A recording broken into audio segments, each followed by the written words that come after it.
저희가 돌아온 탕자 말씀을 시리즈로 시작했는데 벌써 몇 번째죠? 18번째네요. 앞으로도 갈 길이 많은데 좀 지나가면 성령의 9가지 열매와 또 이것을 분석해서 묻는 설교, 그 다음에 저희 교재 십시일반, 저희 교회 표와 묶고 사는 설교, 이 무궁무진한 설교가 지금 생각 중에 있습니다. 근데 감사한 것은 그때마다 제가 말씀을 전할 수 있는 뭔가를 주시는 거예요. 오늘은 돌아온 탕자 그 18번째 말씀으로 책임감에 대한 말씀을 생각해 보려고 합니다. 이 말씀을 갑자기 나온 것이 아니라 이 말씀의 시작이 있습니다. 지난주에 오후에 있었던 옹 기장이 찬양 집회에 저희 교회에서 9분의, 저를 비롯한 9분의 성도님들이 같이 참석했습니다. 정말 오랜만에 전통 있는 찬양단의 은혜로운 찬양. 옹 기장이가 1987년에 시작돼서 올해가 39년이고 내년은 40주년이 된다고 합니다. 그리고 찬양단 중에 유독 사도 화성으로 음악을 만드는 팀이고 아카펠라를 좀 잘하는 팀이어서 정말 많은 은혜를 받고 정말 오랜만에 복된 자리를 다녀왔습니다. 우리가 가셨을 때 저희들 카마리 감리교에서 찍은 사진들이 있는데 여러분이 보시면 찬양팀도 보이고 참석하신 분들도 보이는데 저희가 그날 제일 앞자리에 앉았습니다. 저쪽에 지금 보이시나요? 우리 최태원 고사님을 비롯하여 옆에 분들이 계시고, 그 다음에 사진을 보시면 여기에 지금 박수치며 찬양하는 저 끝에 유경구 권사님, 황수태 권사님도 나오셔가지고 찬양했던 그런 시간들이 있었습니다. 참석하신 분들께 감사를 드리고요. 그 집회를 다녀와서 좀 호기심이 생겼습니다. 왜 찬양팀이 옹기장일까? 혹시 아시는 분 계시나요? 왜 찬양팀 이름이 옹기장일까? 좀 한국에서도 좀 이게 뭔가 팀의 이름을 지을 때 흔하지는 않은 이름이거든요. 그래서 그 팀의 유래를 좀 찾아봤습니다. 유래를 찾아봤더니 그 이름의 유래는 역대상 4장에서 시작되었다고 합니다. 야곱의 12아들 중에 유다가 있는데 유다의 또 자손들 중에 아들이 있는데 그의 이름이 셀라입니다. 그래서 저는 10편에 나온 셀라가 이 셀라인 줄 알았더니 그건 아니고 다른 셀라인데 그들의 자손들 중에서도 또 토기를 만드는 사람이 있었어요. 토기를. 성경은 그들에 대해서 이렇게 말을 하더라고요. 이 모든 사람은 토기장이가 되어 숲풀과 산을 가운데 거하는 자로서 거기서 왕과 함께 거하며 왕의 일을 하였더라. 여기 토기장이라는 말이 바로 옹기장의 한국적 표현을 사용하게 된 거죠. 옹기를 만드는 일, 화려한 일은 아닙니다.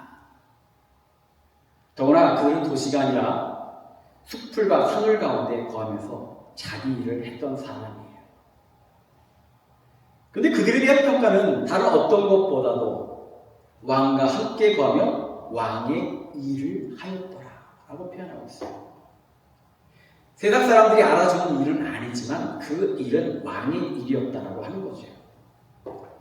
옹기장의 선교단의 이름도 바로 여기에서 시작이 돼서 40년 동안 수많은 풍파와 위기를 견디며 500명의 단원, 그 많은 우여곡절 속에 이 팀들은요 갖고 있는 그 정체성 중에 하나가 이런 거더라고요. 주는 대로 받는다. 어느 교회든 작은 교회는 10만 원밖에 못 줘도 상관없습니다. No problem. 우리 가서 은혜 받겠습니다. 많은 찬양팀들이 한번 부르려면 돈이 얼마다 그러는데 이 옹기장에는요 주신 은혜로 내가 주의 일을 감당하는데 나는 부르는 대로 주는 대로 받으면 일하겠다. 그렇게 40년을 지켜왔다고 하더라고요. 저는 이 말씀을 보면서 이번 주에 설교가 결정이 됐습니다. 제가 대부분 월요일 날 설교 제목을 정하는데 이 옹기장이와 또 역대상 4장의 말씀을 통해서 책임감이라고 하는 말씀을 생각하게 됐어요. 우리 인간에게 돌아본다면 사람에게 철이 든다는 건 뭡니까? 책임감을 느끼기 시작하는 순간부터라고 할 수 있습니다. 미성숙한 사람은요, 책임보다 자신의 권리를 먼저 생각합니다. 내가 무엇을 받을 수 있을까? 왜 나에게 이것을 해주지 않는가? 이런 말과 생각은요, 그냥 그 사람 자체인 거예요. 그 사람의 신앙인 거고, 그 사람의 인격이고. 그러나 성숙한 사람의 질문은 달라집니다. 내가 지금 교회를 위하여, 하나님을 위하여, 이웃을 위하여 내가 뭘 할 수 있을까? 전혀 다른 사람이 되는 거죠. 누군가 힘들 때 내가 어떻게 하면 저에게 힘이 될 수 있을까?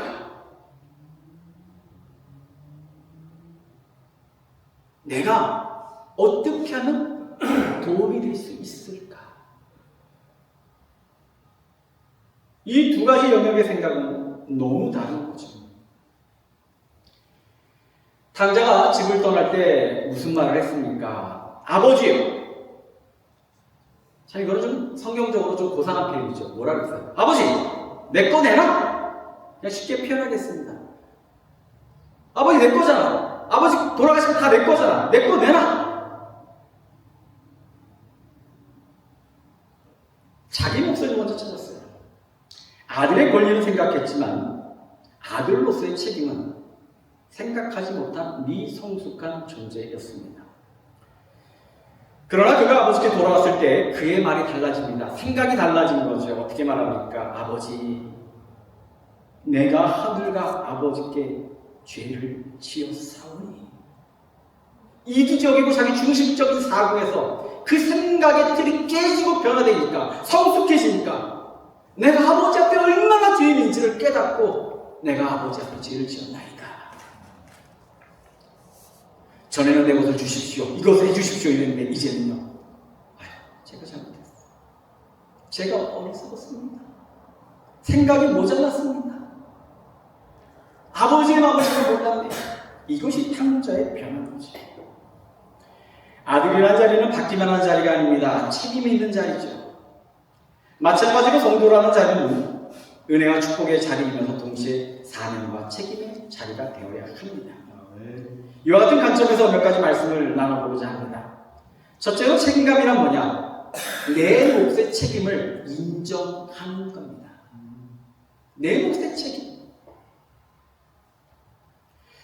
탕자가 돌아와서 변명하지 않죠. 흉년을 탓하지도 않았고 친구를 탓하지도 않았고 재수가 없었다고 말하지도 않고 환경을 탓하지도 않았습니다. 오로지 그는 뭐라고 말합니까? 내가 죄를 지었습니다. 내 탓입니다. 내가 내 몫을, 내 역할을 몰랐습니다. 책임감 있는 사람은 문제가 생겼을 때 먼저 남의 책임을 찾지 않습니다. 내가 할 몫이 무엇인지를 먼저 생각하는 거죠. 책임감이란 게 뭡니까? 내가 감당해야 될 몫을 피하지 않는 거예요. 가정에서도 마찬가지입니다. 아내와 남편의 역할이 좀 다른 게 있어요. 서로 역할이 좀 다르잖아요. 저는 지금도 아직은 좀 감사하게 삼시세끼를 다 차려주는 걸 먹고 있는데 가끔은 아내에게 그런 얘기를 합니다. 여보, 오늘 당신이 설교 좀 하면 안 돼? 그럼 펄쩍 깹니다.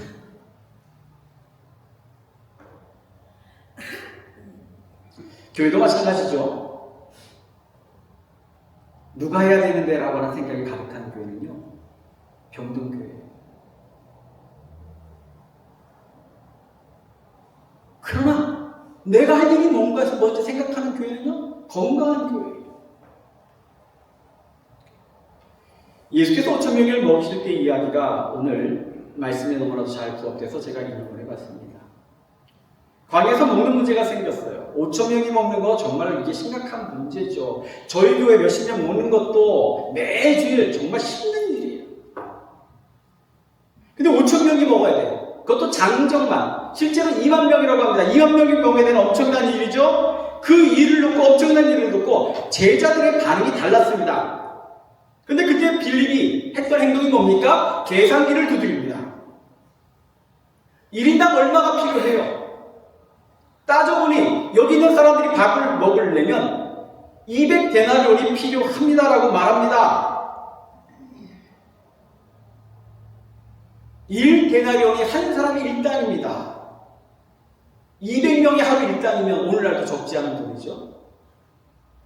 계산기가 분명히 잘 돌았고 굉장히 이성적이고 합리적이고 멋지게 모든 것을 잘 설명했어요. 그런데 중요한 것은 200데나리온의 얘기가 아니라 그 속에 있는 그의 진짜 마음이 뭐냐는 거예요. 그 속에 있는 마음은 이겁니다. 안 돼요.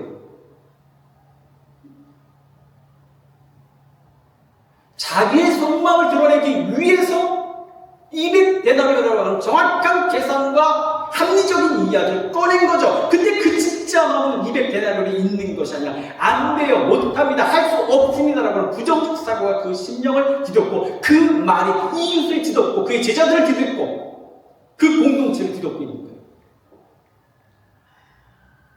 이게 얼마나 무서운 거예요.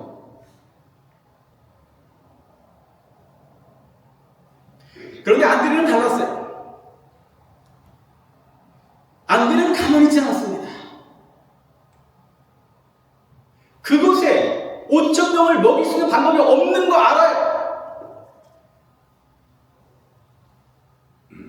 그러나 가만히 있지 않고 움직였더니 한 소년이 가지고 있던 작은 도시락을 예수께 가지고 옵니다. 여기 한 아이가 있어 보리떡 5개와 물고기 2마리를 가지고 있나이다.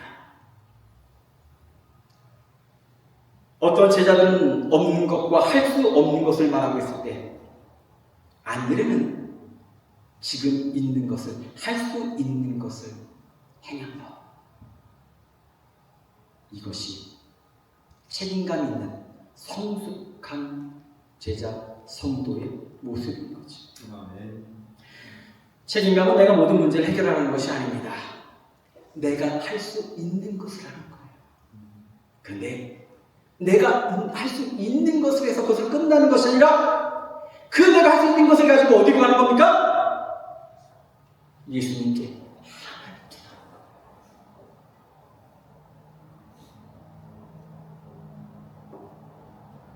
안드레가 가져온 것은 분명 5,000명을 먹이기에 너무나 뜻없는 이야기죠. 그러나 그 작은 도시락이 예수님의 손에 들려졌을 때 그것은 더 이상 작은 도시락으로 끝나지 않았습니다. 5,000명이 먹고도 12강줄기가 남는 기적이 일어난 줄 믿습니다. 성경 역사가 오늘 이 배출학교에 일어나기를 축원합니다. 교회가 역사를 체험하고 붐을 일으킬 때 보면 이런 겁니다. 뭔가 대단해서가 아니라 작은 힘들이 모였는데 하나님이 역사하시니 이런 일들이 일어나네? 그 교회가 살아있는 교회인 거예요. 가진 거 많은 것으로 좋은 거 멋진 거 아니면 당연한 거예요. 가진 게 없어 부족해 열악해. 근데 그 속에서 하나님의 믿고 맡겨서 그 일로 인하여 하나님의 역사를 지적하는 것, 그게 진짜 교회의 모습인 거죠. 왜요? 모든 것은 결과는 답은 우리에게 있는 것이 아니라 누구에게 있습니까? 하나님께. 그러게 우리는 이렇게 물어야 돼요. 내 손에 있는 오병이어가 뭐지? 내가 할 수 있는 게 뭐냐고 묻는 겁니다. 작아도 괜찮습니다. 내가 할 수 있는 것을 하나님께 드리는 것이 책임입니다. 신앙도 마찬가지인 거죠. 말씀을 읽는 것, 기도하는 것, 예배 자리를 지키는 것, 내가 할 수 있는 것을 하는 거예요. 하나님께서 은혜를 주시면 그 은혜에 반응하는 것이, 말씀을 들을 때마다 결단하는 것이, 말씀을 들을 때마다 내가 할 일이 생각나는 것이 바로 우리의 영적인 책임인 거죠. 그러기에 이와 같은 책임감은 또한 맡은 자리를 지키는 거예요. 맡은 자리를 지키는 것. 고린도서 4장 2절 말씀을 함께 읽겠습니다. 그리고 맡은 자들에게 구할 것은 충성이라 하네. 여기서 중요한 말은요, 맡은 자라고 하는 겁니다. 여기 계신 분들은요, 다 맡은 게 있는 분이에요. 저희 교회 표가 뭡니까? 십시일반입니다. 저희 교회는요, 한 사람도 놀면 안 돼. 한 사람도 가만히 있으면 안 돼. 의자도 하나 날려야 되고, 숟가락도 하나 놔야 되고, 그래야 돌아가는 교회예요. 저도 개척교회 해봤잖아요. 개척교회 해보니까요, 그 하나하나가, 심지어는요, 참 희한해. 개척교회 해보니까 어린 아이들까지 찾아요. 아무것도 모르는 아이들 같은데도 아이들도 자기 역할을 잘 하더라는 거예요. 지금도 기억이 선명합니다. 창립 기념 예배를 드리는데, 창립 예배를 드리는데, 그 쳤던 광현이라고 하는 말썽쟁이 어린이가 바깥에 나가서 손님들을 맞는 거예요. 어서 오세요. 목사님들이 물어요. 쟤 누구냐고. 쟤 누군데 저렇게 인사를 잘하냐고. 그래서 내가 어이가 없어서 저 말썽쟁이가 웬일이야.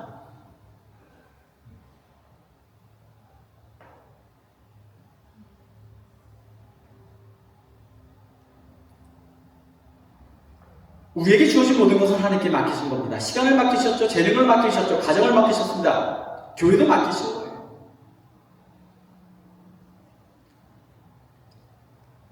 그러나 하나님께서는 모든 사람에게 똑같은 일을 맡기지 않으셨습니다. 사람마다 맡겨진 자기의 역할이 조금 차이가 있죠. 내게 주어진 일을 내가 감당하는 거예요. 지난해 우리가 느헤미야 말씀을 오랫동안 나눴습니다. 무너진 예루살렘 성벽을 다시 세울 때 느헤미야가 엄청난 역할을 했지만 혼자서 성벽을 쌓는 게 아니에요. 느헤미야 3장을 보면 제사장도 나오고 상인도 나오고 금장색도 나오고 향품 만드는 사람도 나옵니다. 직업도 다르고 형편도 다 달랐어요. 그런데 느헤미야 3장을 보면 그 구절마다 나오는 표현이 있습니다. 오늘 제 구절을 제가 앞에서 펴겠습니다. 뭐라고 써있나요? 한번 크게 읽어보세요. 뭐라고요? 그 다음에 한번 따라하겠습니다. 그 다음은 나구나. 그 다음은 누구지가 아니라 그 다음은 나구나라고 생각하시죠. 오늘 식사를 누가 준비하셨죠? 우리 식사 준비하신 분? 우리 최명수 권사님 고맙습니다. 우리 박수 한번 드릴까요? 그럼 그 다음은 누구시죠? 장소희 권사님 고맙습니다. 그럼 그 다음은 누구시죠? 그 다음은 우리 장로님 안효주 님 김준호 장로님 가정님 고맙습니다. 잘 먹을게요.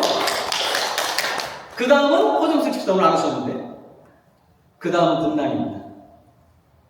그 다음은 나구나.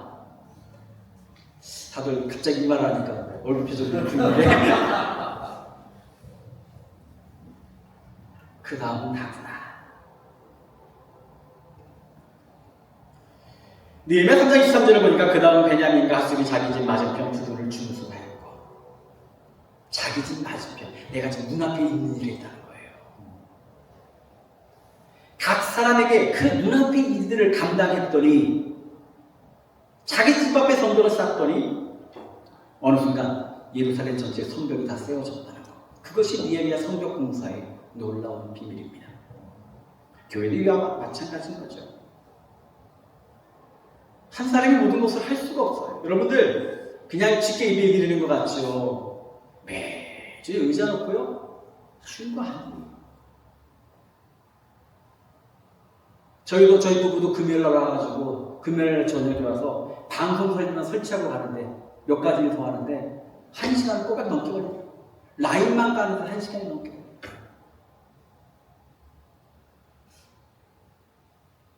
이게요. 하나하나가 다 쉬운 게 없어. 누군가는 찬양의 자리를 지킵니다. 누군가는 기도의 자리를 지키고 누군가는 친구의 자리를 준비하고 누군가는 청소를 하고 누군가는 아픈 성도를 돌봅니다. 내가 모든 성공할 필요는 없어요. 쌓일 필요는 없어요. 그러나 내 앞에 내게 주어지시는 일, 지금 요청받는 일, 깨닫게 하시는 일, 그것이 바로 내가 맡은 것이고 그것이 바로 주님께서 우리에게 맡기신 일이라고 하는 거죠. 역대상의 옹기정이도 마찬가지입니다. 대단하고 화려한 일을 했던 사람이 아니었습니다. 자기 자리에서 왕의 옹기를 만들었는데 성경은 그들에게 이렇게 말합니다. 거기서 왕과 함께 가여 왕의 일을 하였더라. 작은 일 같지만 그 일이 모여 하나님의 커다란 역사를 이루게 할 줄 믿습니다. 하나님께 맡기신 그 자리에 충성하는 것이 왕의 일인 거죠. 예배 자리 지키는 거, 이것이 바로 성벽을 쌓는 일이고 맡겨진 일을 하는 거예요. 목회라면서요. 여러 부의 성도가 있지만 저는요 제일 감사한 성도가 누군지 알아요? 늘 그 자리에 있는 성도예요. 기도 자리에 있어주고 예배 자리에 있어주고 뭔가 필요한 자리에 같이 있어주고 누군가 사고 나면 같이 달려가 줄 수 있는 성도, 누군가 아프다고 하면 같이 가주는 성도,